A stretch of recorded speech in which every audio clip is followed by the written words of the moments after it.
Can't decide and torn between a romantic, comedy, action, or an indie film to watch for the weekend? Well. Golden State Media Concepts Movie Podcast is your ultimate guide to the latest movies. Join us as we dissect the latest on the blockbusters. It's the Golden State Media Concepts Movie Podcast.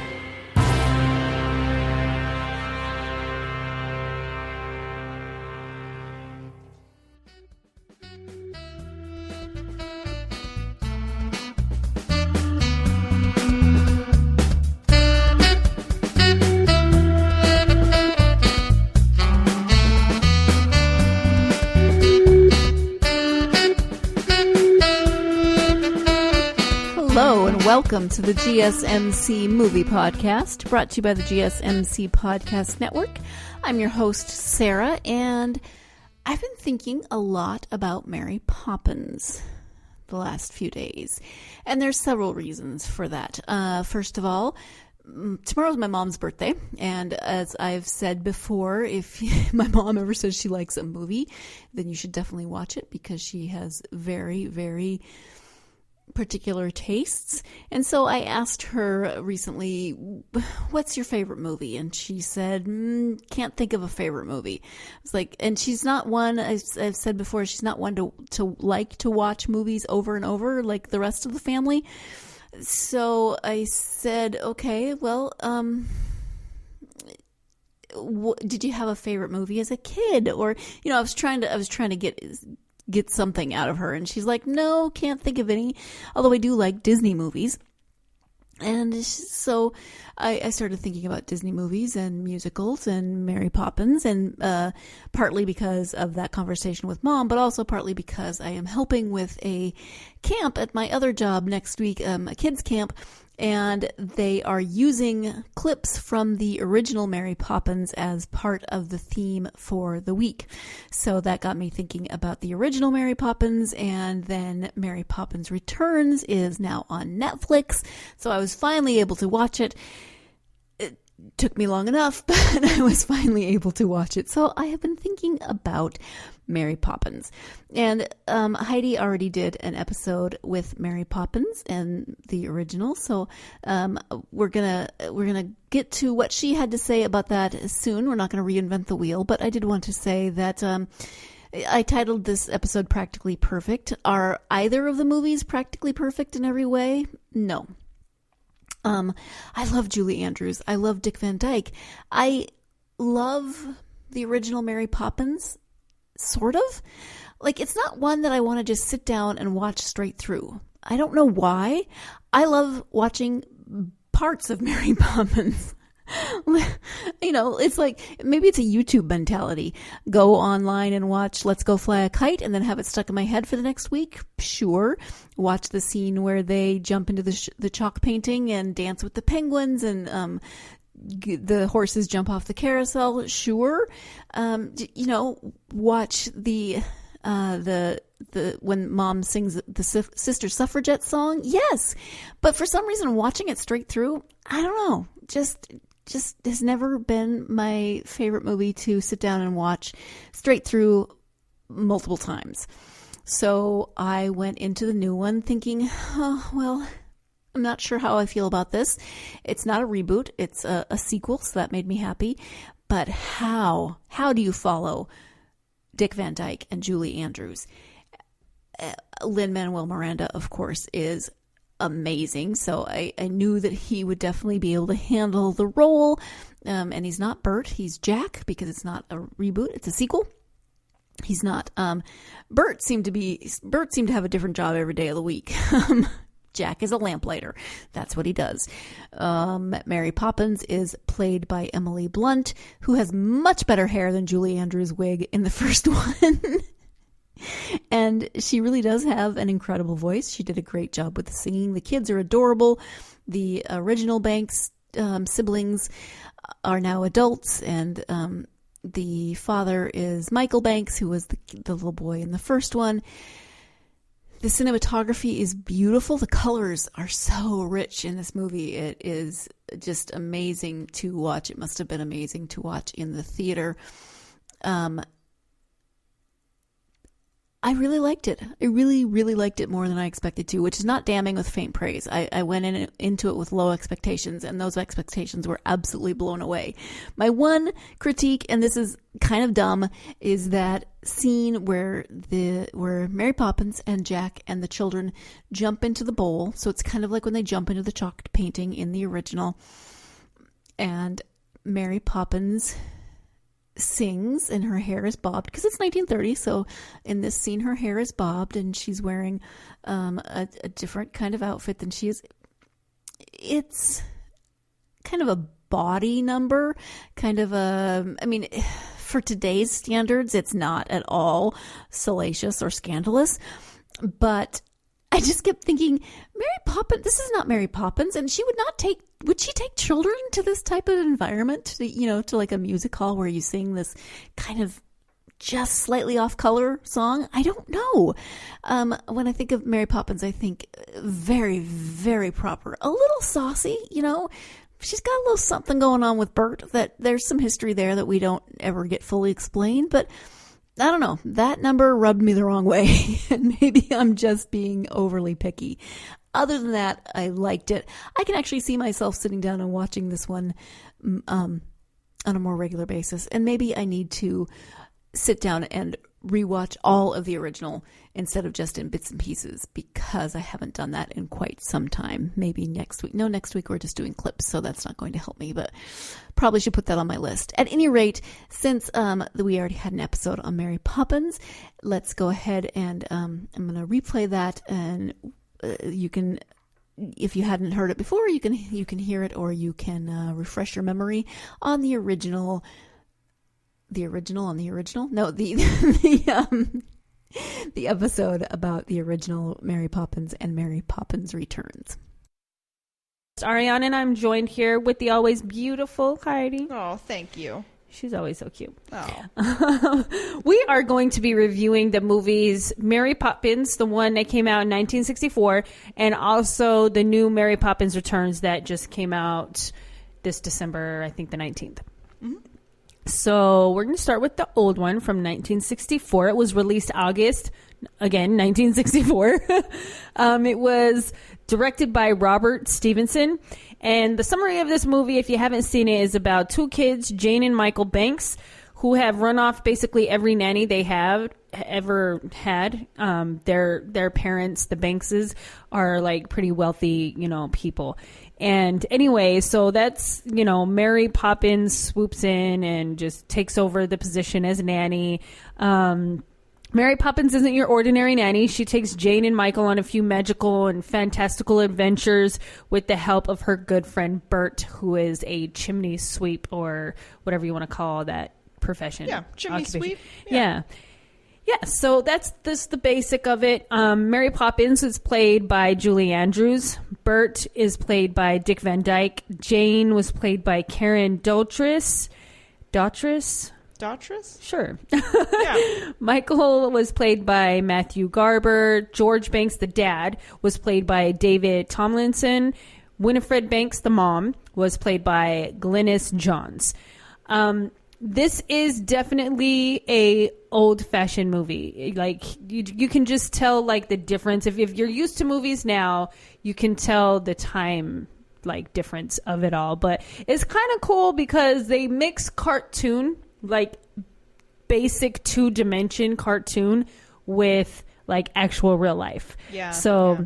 That's kind of the fun part. Now, Disney's done that with a few. My favorite one that Disney did that with was Who Framed Roger Rabbit. Oh, you ever seen that? Yep. Yeah, that was my favorite one that they did that with. So it was more entertaining. This one is, the film kind of portrayed the kids to be like little heathens, like just super horrible kids, which I don't think they were. Like, they seemed like they were, but anything like the parents or Mary Poppins asked them to do, they were like, okay, I'll just do it. Like, they didn't talk back. They were not like, no, do it yourself, or stuff like that. They were just was like, it yes. like just like they were portrayed like bad to the other nannies? Maybe? Yeah.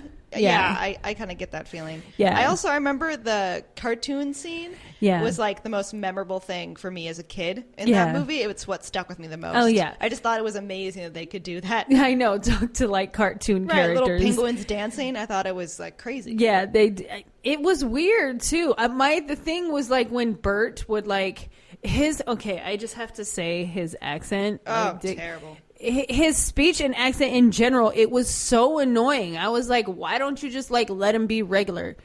I don't know. He does like a terrible accent because they're all kind of doing like the British accent, right? Yeah. And I felt like Bert's, played by Dick Van Dyke, his is like, he's almost like trying to do like a Cockney accent. Yeah, and it was like thick Cockney accent.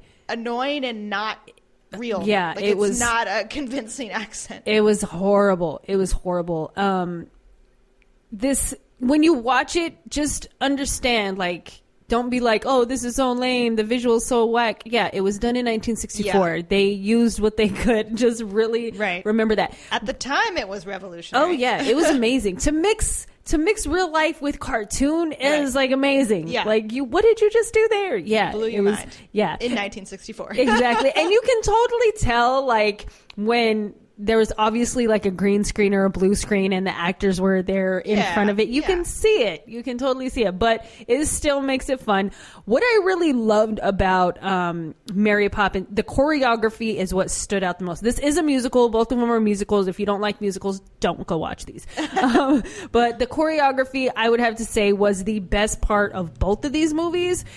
I wouldn't by choice just sit down and watch these movies just because. It's just like, oh, I kind of, wanted to do a review on them. So that's why I went and watched them. But the choreography blew me away. My favorite choreography in Mary Poppins 1964 was when all the chimney sweeps were doing their little bit. Yes. Like, that was super cool to me. I don't know what it was, but that was just the best one. Yeah, I agree. Growing up, that was definitely my favorite. And then probably after that was Supercalifragilistic. Just because, again, the cartoon part. And I feel everybody knows that. Yes, even if they don't know the dance, they know the song. Right. If you don't know this, I agree. And everyone knows the word. Yeah. Can I even say it's a word? No, I think it's just a made-up supercalifragilistic expialidocious. Everyone knows that. I don't know. Yeah, everyone does. Also, I agree. The Chimney Sweep song's my favorite. And I liked Bert.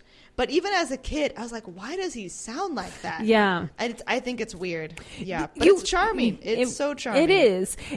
Bert has to be there. Like, if he wasn't there, it would just be weird. Like, I agree. He adds lightness to it because Mary Poppins is very stern. Exactly. Yeah. She tries to be fun, but she's just, because she can do all this amazing stuff, right, but she has to be like, she has to be ladylike and proper and all that stuff. So Bert definitely gives it that kind of like splash of funness, and his facial expressions, if you can get past the accent, his facial expressions are hilarious. Yeah. Like, you can even just put it on mute and watch his face and you're just like, wow, and just die laughing at his facial expressions. It's amazing. Dick Van Dyke is a very good comedic actress. Mm-hmm. I think he did really well in this role. And I think this is the role that really put Julie Andrews on the map. Yeah, it did. And made her, famous. And she's amazing too now. So good. I do want to say that it was, as I was watching this, I was like, okay, I'm one of those people who, like you all know, I talk to the screen. So when I watched this one at home, but good. I know. When Mary Poppins takes the kids to the park and then they see Bert there and he has like all this sidewalk art that he did, and they jump into the sidewalk art in one of the pictures, and they're just like, oh yeah, there's a fair up around that hill, over the hill, or and whatever, and the kids just like go, and for a good like 20-30 minutes Bert and Mary Poppins have their own like little dance number and like little date thing. I'm just like, what happened to these children? Where did they go? And who's watching them? They just go off by themselves. Like, you don't say how far over the hill this fair or park is. It's a perfectly safe cartoon world. Yeah, right? And I'm just like, huh? Like, why is nobody, these guys they have like their little picnic set up, like they're having tea, they sit down, they dance with penguins. It's just weird. Like, that threw me. I was like, the penguins were cute. Yep. The penguins were super cute. But the whole like scene of it, I'm just like, where did the kids go? Who's watching the kids? Yeah, I also there are like many little details I feel like about Mary Poppins that I like, but I do agree with you. This movie is not my favorite because I'm not a huge musical person, right? And like, which I mean, that's just me. Yeah. And I'm sure if you like musicals, you will like this film. Right. But I'm just not into musicals, so it's a little difficult for me, despite all the things that I really enjoy about it, because I liked them as a kid. When I'm an adult, I'm like, but they're just in song again. Like, I just want to go back to the story. Right. Even though Supercalifragilisticexpialidocious is very cute, and the Chimney Sweep song is cute. It's a lot. It's a lot of music. It is. I feel it is a lot of music, too, because it's like every other scene, they're breaking out into song and dance. So I'm just like, I like musicals to a point. Like, I have to like the story. Like, I liked Rent in Chicago. But Mary Poppins, it's like I said, I would not sit down and watch this just because I think it's entertaining. No, it's not. But I'm sure it was entertaining for like the people like back then. You know I'm what sure, I mean? like, because back then kids loved it. Yeah, it was a huge hit, and I do want to say my favorite character in it. Like, I really liked Bert. I liked the whole dance scene with the chimney sweeps, but the neighbor, his name, I forget his name, but he was like an old Admiral Bloom. Yes, so he was a old Navy man, sailor guy, but he made out the top of his house into like the deck area of a ship. It was awesome. Yeah, it looks super cool. It's it's like the tree house you always wanted. Exactly. And it's just like right there on the top of his house. So I'm just like, oh, that's amazing. He has like the steer and everything. He has like a little, first mate helps him. I love him and his first mate. Yeah, and every hour on the hour, almost on the hour, his clock is a little slow, but he tries to time it with Big Ben. So like every hour on the hour, he shoots off this cannon at the top of his house. I don't think he's like really shooting anything off. He's just making like the cannon, cannon noise, but it shakes like the whole house, the Banks's house, and then like even in it you can hear like the mom like, oh, everybody man your posts, because it shakes the whole house.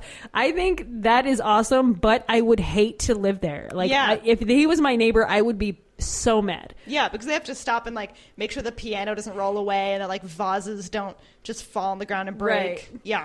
It was crazy. We're going to take a quick break, but before we do, I do want to mention a great deal that's going on with Audible right now. So Audible has a bunch of very, very large variety of audiobooks. And if you start a 30-day trial, your first audiobook is free. For more information for Audible, go to audible.com/GSMC movie or text GSMC movie to 500-500. Again, that's audible.com/GSMC movie or text GSMC movie to 500-500. Find out about Audible, see what you can listen to. We're going to take a quick break and come back and talk about more Mary Poppins. Want to know the latest and hottest music hitting the airwaves? Don't be left out. Listen to the Golden State Media Concepts Music Podcast. Keith keeps you on the loop with everything you need to know from pop, rock, hip-hop, and the top 40. And we'll throw in news of your favorite artists, concert and tour dates, and so much more. Listen no further, because this is the gold standard in music podcast.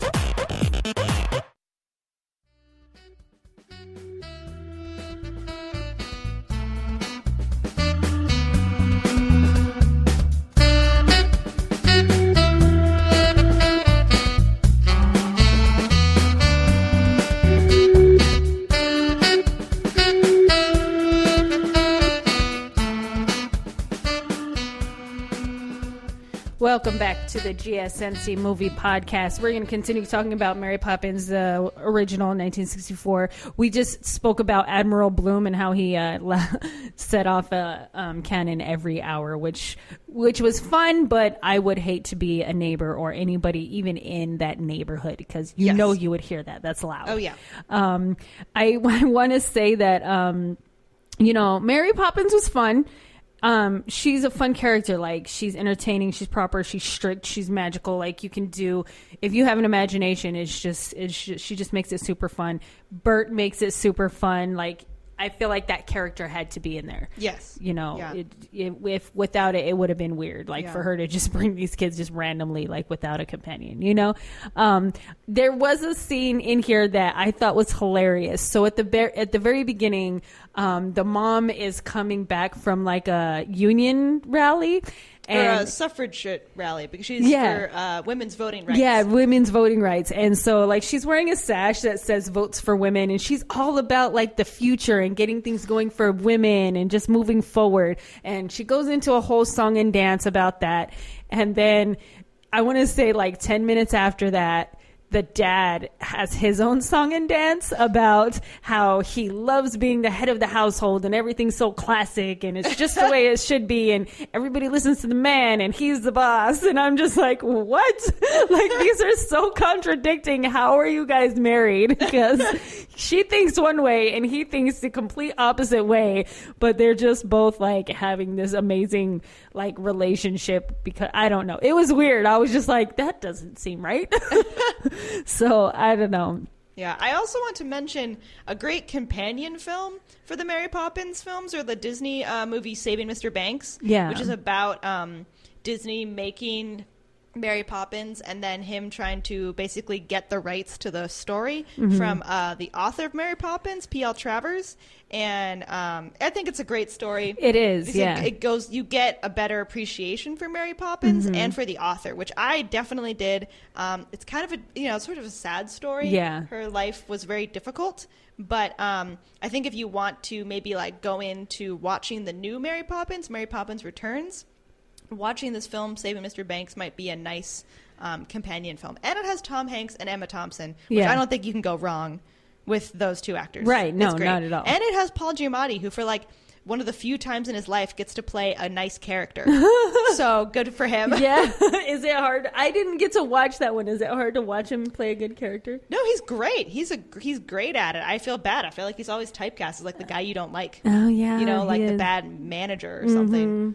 Yeah, I wanted to watch that one. I'm going to go back and watch that one because I like to see the story. Like my sister told me the story about how the author of Mary Poppins and all the whole drama behind there. But I feel like that it's like Heidi said, it is a good companion movie for both of these movies, either one. Yeah, I highly suggest it. What year was Saving Mr. Banks? When did that come out? That was recent, I think, actually. I don't know. I'll have to go look that up. But... Yeah. We're going to move on to Mary Poppins Returns, released December 19th, 2018. Director was Rob Marshall. So this movie, it shows Jane and Michael Banks. They're all grown up. Jane is single and she lives in a flat not far from her brother Michael, who actually still lives in the Banks' family home where they grew up. Michael is a widow. His wife passed away around a year prior. Michael has 3 kids, Annabelle, John, and Georgie, which is so cute because the dad's name was George, so they named him Georgie. Oh, that is cute. Yeah. I didn't realize. That's cute. Yeah, George Banks. So I'm just like, oh, the little one's little Georgie. Anyway, Michael is faced with a dilemma dealing with the family house. And so Mary Poppins returns to, as she puts it, I'm here to look after the Banks children. And she's actually there to look after and help Jane and Michael. But, when she says, I'm here to look after the Banks children, Annabelle, John, and Georgie, like Annabelle says, oh, you're here to be our nanny? And she kind of like addresses them and she's like, oh yeah, you guys too. So I really liked that line. I was like, yeah, that's clever. But if you think that she's there for, just the next generation, it's not. Like she's there for the whole family. Yeah, she is. So I guess like her job, like I want to say like with the families that she goes to, I mean, we obviously only know about the Bankses, but yeah, she's there to look after the Banks' children. Yeah, like I said, meaning Jane and Michael, but also watching over the 3 children because she of course takes Annabelle, John, and Georgie on a bunch of fantastical, magical adventures, just like she did Jane and Michael when they were younger. Mary Poppins is played by Emily Blunt. She did an amazing job. Yeah, she was great. Portrayed Mary. Yeah, like Jane. What's her name? Julie Andrews. Julie Andrews. Yeah. I'm just like, what's her name? Julie Andrews like set the bar for Mary Poppins. So it was set high. Yeah. And I want to say that Emily Blunt, she delivered. She did a really good job. Ben Whishaw plays Michael. Emily Mortimer plays Jane.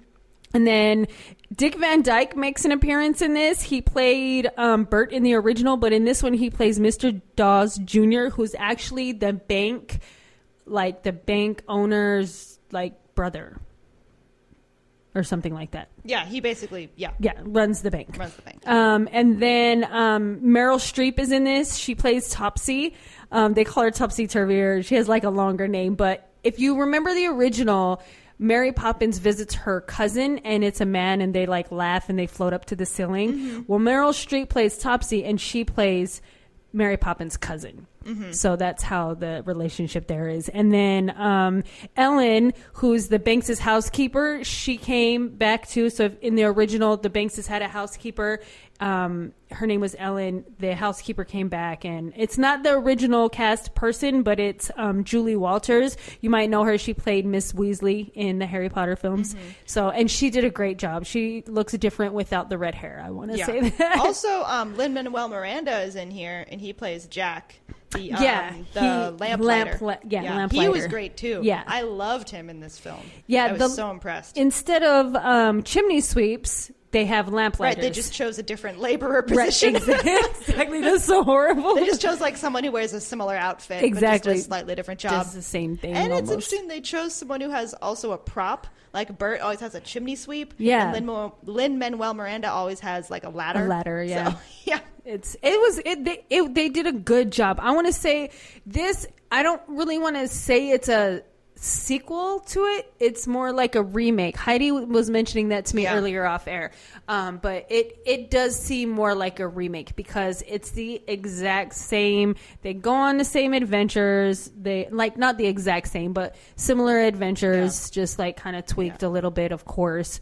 And here's what I want to say about that is like I did mention like I do feel like it's like a remake, but it's also supposed to be a sequel because the Banks children are older. Right, exactly. But it almost feels like the people who made it just wanted to watch Mary Poppins again, but they just chose Emily Blunt and Lin-Manuel Miranda. Like, they just wanted a different cast. Yeah. It feels like if you like Mary Poppins and you just want to watch it again, but, like, with modern filmmaking, modern technology, then basically that's this movie, right? Because like even their outline of stories is almost the same. Like when you were talking about in the old Mary Poppins, they're in like the cartoon world and they're like, oh, we're gonna go to the fair over there. That's like exactly what happens, because they have another cartoon world in this film, which is also great and charming and very well done.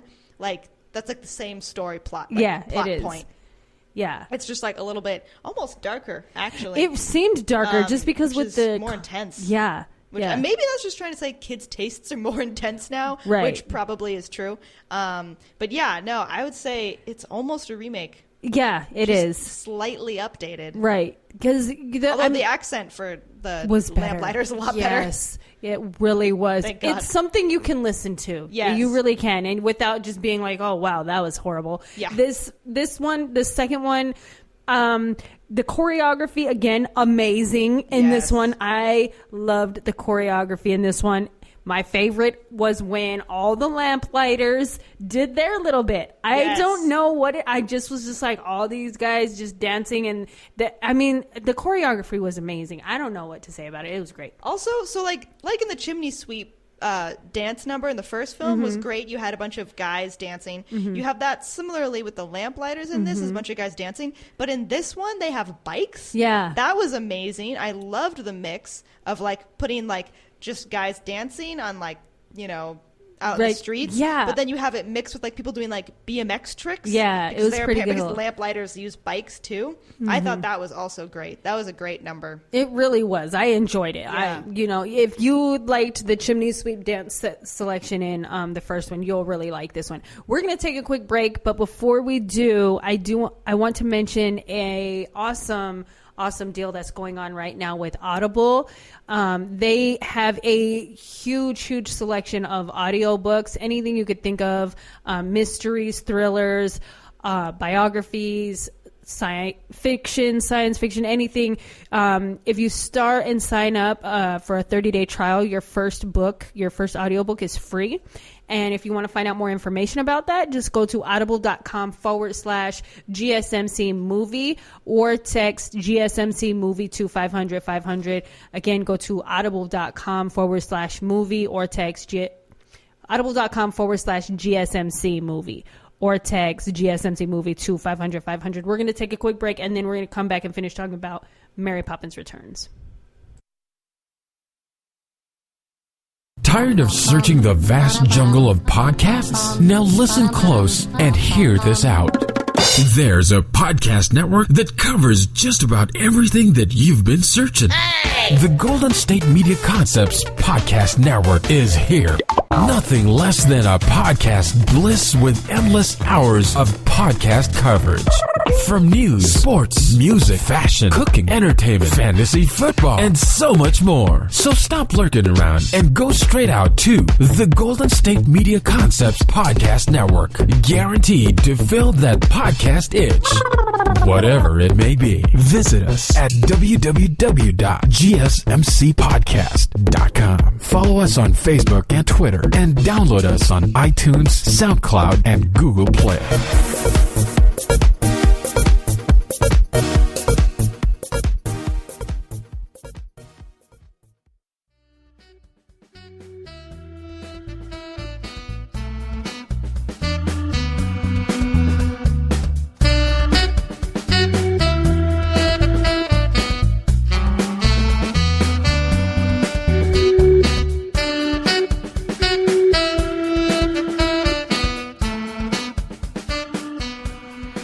Welcome back to the GSMC Movie Podcast. We're going to finish and continue talking about Mary Poppins Returns, the one that was just recently released.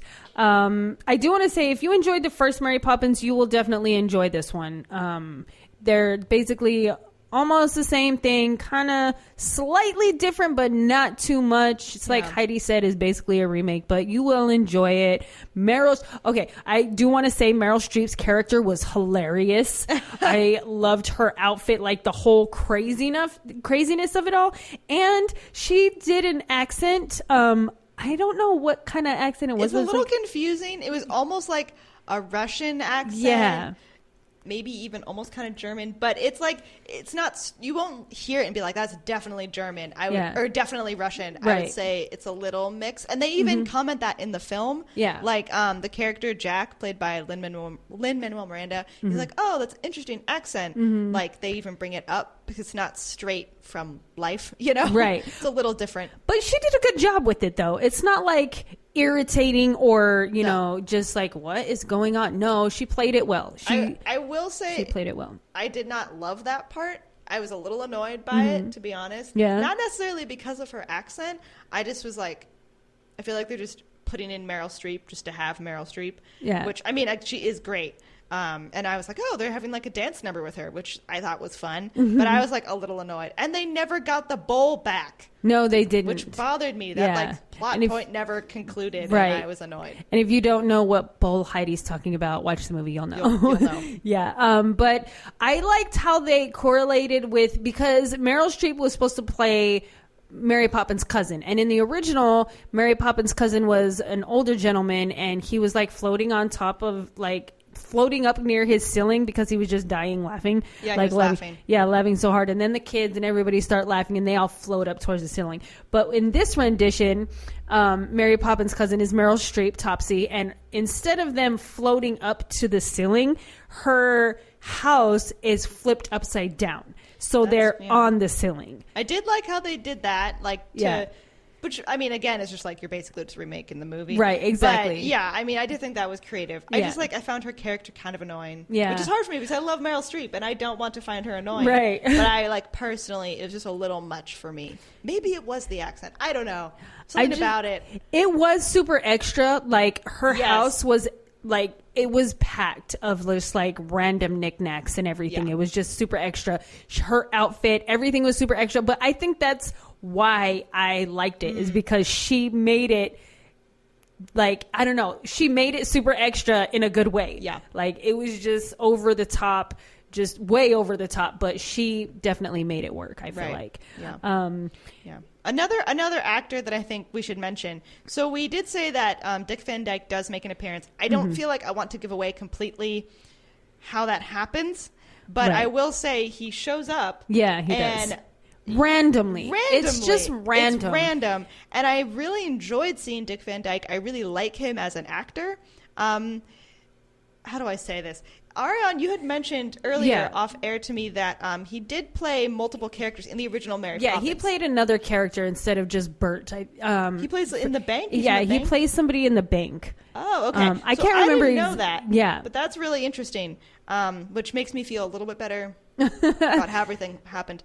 But without giving that away, I will also mention something that bothered me about this film. It felt almost like it had like an ex machina ending. If you don't know what I'm talking about, I mean like when a film or a story, it feels like it can't reach a conclusion and that like a plot point shouldn't have a resolvable ending, and then suddenly it does get resolved in a way that like doesn't make any sense. Like it almost seems contrived. Like the solution just kind of comes out of nowhere. And I sort of felt that with this film, and it bothered me. I felt like it was too unplausible, and I was okay with the fact that they went to a cartoon world. Right. You know, like I was okay with that because that's like Mary Poppins fantastical. Right. But the ending to me felt contrived, and I was like, I don't believe this should have happened this way. And it should have like built up to that, or there should have been more like clues that would something. happen. You gotta watch it. You'll like, know what we're talking about. Yeah, and in the film, there's the problem that Michael, the father, is dealing with is the house is going to be repossessed. Right, exactly. Because it like takes place during the British, like basically their Great Depression, which they called like the Great Slump. Great Slump, yeah. Which is so British. I know. It's such a British way to describe it. Which is interesting because to have it in that time and just have it making it want to be a little bit more modern, but putting it so far, I don't know. I was just like, that was interesting. Yeah. But like they need to get a piece of paper that proves they have shares in the bank so they can pay off the house. Right. Because Michael owes the bank a loan.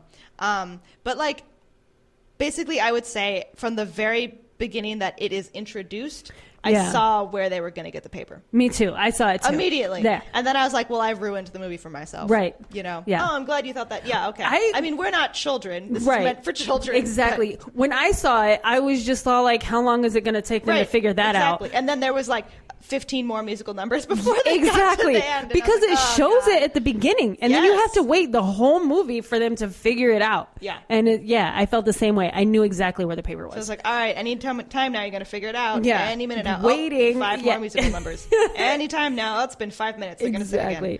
I do want to say, though, Heidi mentioned the penguins. She loved the penguins. I did. They do make an appearance in the second one, so that's fun. And they look just like they did in the first one. Which is almost like, because it's almost like a remake, I feel like a lot of this movie has parts that are almost like fan service. Because you're like, oh, I remember when they did that in the original. Yeah. They're kind of doing it here. Like, I loved the penguins, and they're bringing them back. Exactly. Which I do love the penguins, and I did love seeing them again. But, yeah. My favorite, I did like the choreography and the dance number for, like I said, the Lamplighters. But my favorite song that they did was about, like, the book. Like the cover of the books that Mary Poppins does. That really was used to like display how great Emily Blunt and Lin-Manuel Miranda are. Yeah. That like was just to like basically prove to all of us how great actors and singers and dancers they were. Yeah, they were amazing. Their outfits I did not like. I was like, are you serious? No. But I get why I know why they had to make them like that, because they were in the cartoon world. Yeah. So I get it, but I couldn't look at it. I was just like, this is so hard to watch right now. But they did a great job. That was my favorite song and dance number in that film. Yeah. It was just to show them off. Yeah, it really was. I will say that I wasn't too much of a fan of either one of these movies. Like I said, I'm not going to sit down and watch them for my own entertainment. But I will say this is a cute movie for kids. For kids, or if you're like a baby boomer age and you remember the original Mary Poppins and really enjoyed it and kind of want to reflect back and kind of get those memories back, at that age, you will also enjoy the Mary Poppins Returns. So I think those are the age groups I would say that this movie targets, because teenagers, 20-year-olds, like I don't want to say, if you like musicals you might, but it's not targeted for you guys. Or you might love Mary Poppins. Like, yeah, I'm in my 20s and I know people who love Mary Poppins. Yeah. Well, do I? I don't know, but yeah. I could see that. Like, if you really like Mary Poppins of any age, yeah. you might like to see it again, because sometimes when they remake things, you're just like, oh, they ruined it. I don't feel like that with this. I don't feel like they ruined the original. It's just not a new film, right? Because you kind of already it's seen just the plot upgraded points. basically. Yeah, that's a good way to put it. I feel like it's just upgraded, right? And that's okay if you're into that. It also is. I am curious though if a lot of kids will like it, because I think it takes a certain kid now, because in the 60s I feel like it had a certain charm to it that kids at that time would like. Right. I'm not sure it has that charm for kids nowadays. So I'm curious. I was in a theater with some children, and there weren't tons of laughs, I will say. Yeah. And so I think it takes a certain kid to like it. Right. This will definitely be like, if you go see it with your kids and you enjoyed the older version, you can talk to your kids about, oh, when I watched it, this is what happened, and it was different like this. Like, you guys can compare or your films. family could watch both. Yeah. And you don't even have to watch the first one to really understand the second one. It's just one of those ones that you can just go in and watch, and it's basically there. Like, there's no explaining. You don't need to like read about it beforehand. Exactly. No. But I will say that it's older generation, or maybe like younger kids that might like the cartoony kind of feel. So, and the fantastical, magical kind of stuff too. But those were Heidi and I's reviews of this. I said that all kind of weird. Mine and Heidi's reviews on Mary Poppins and Mary Poppins Returns. Also, Heidi mentioned Saving Mr. Banks, which is a good. Highly suggest. Yeah. Well, I will go watch that because I wanted to watch it anyway. So if you guys want to go watch those, go ahead. Let us know what you think. Thank you so much for listening to this episode, and join us next time for more movie reviews. You've been listening to the Golden State Media Concepts Movie Podcast, part of the Golden State Media Concepts Podcast Network. You can find this show and others like it at www.gsmcpodcast.com. Download our podcast on iTunes, Stitcher, SoundCloud, and Google Play. Just type in GSMC to find all the shows from the Golden State Media Concepts Podcast Network, from movies to music, from sports to entertainment, and even weird news. You can also follow us on Twitter and on Facebook. Thank you, and we hope you have enjoyed today's program.